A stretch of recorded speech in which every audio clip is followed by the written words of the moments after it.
జై శ్రీమన్నారాయణ. మహాశివరాత్రి నాడు ఏమి చేయాలి? ఉపవాసం ఎలా చేయాలి? జాగారం ఎలా చేయాలి? అభిషేకం అసలు ఏ సమయంలో చేయాలి? గర్భిణీ స్త్రీలు బాలింతలు చేయవచ్చా? ఆ యొక్క విషయానికై ఇప్పుడు మనం మాట్లాడదాం. ఓం నమః శివాయ. ఒక జన్మంతా చేయాల్సిన సాధన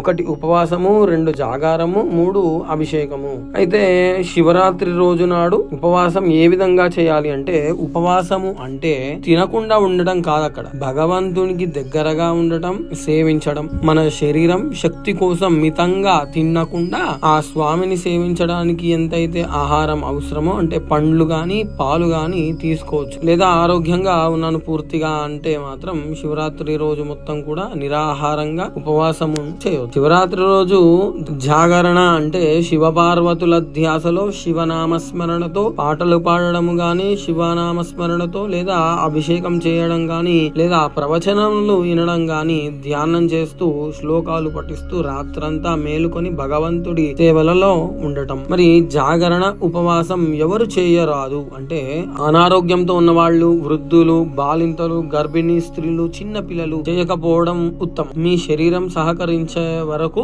భగవన్నామ స్మరణ చేసుకోండి, ప్రవచనాలు వినండి, తర్వాత నిద్ర చేయండి, తప్పేమీ లేదు. అభిషేకము పూజలు ఏ సమయంలో చేస్తే మంచిది అంటే, ఈ యొక్క సంవత్సరం 2025 ఫిబ్రవరి 26 సాయంత్రం 6 గంటల నుండి మళ్ళా తెల్లారి 27వ తారీఖు ఉదయం 6 గంటల లోపు ఎప్పుడు చేసినా మంచిది. అత్యంత శుభ సమయం ఏమిటంటే అర్ధరాత్రి లింగోద్భవ సమయమున గాని, బ్రహ్మ ముహూర్తంలో గాని అభిషేకం చేయడం చాలా మంచిది. అభిషేకాన్ని చూసినా గాని అత్యంత శుభ ఫలితాలు దక్కుతాయి అన్నమాట. కాబట్టి ఈ యొక్క సంవత్సరము, ఈ యొక్క శివరాత్రి నాడు ఉపవాసము, జాగరణ, శివాభిషేకము, ఆ స్వామిని ఆరాధించడంలో ఏది చేసినా కానీ ఆ పరమేశ్వరుడి యొక్క అనుగ్రహం ఎల్లవేళ ఆ స్వామి అనుగ్రహం ఉంటుంది. కాబట్టి భగవన్నామ స్మరణ చేస్తూ ఈ యొక్క శివరాత్రిని పరమేశ్వరుడి యొక్క పాదాల దగ్గర మీ యొక్క భక్తిని ఉంచండి. జై శ్రీమన్నారాయణ.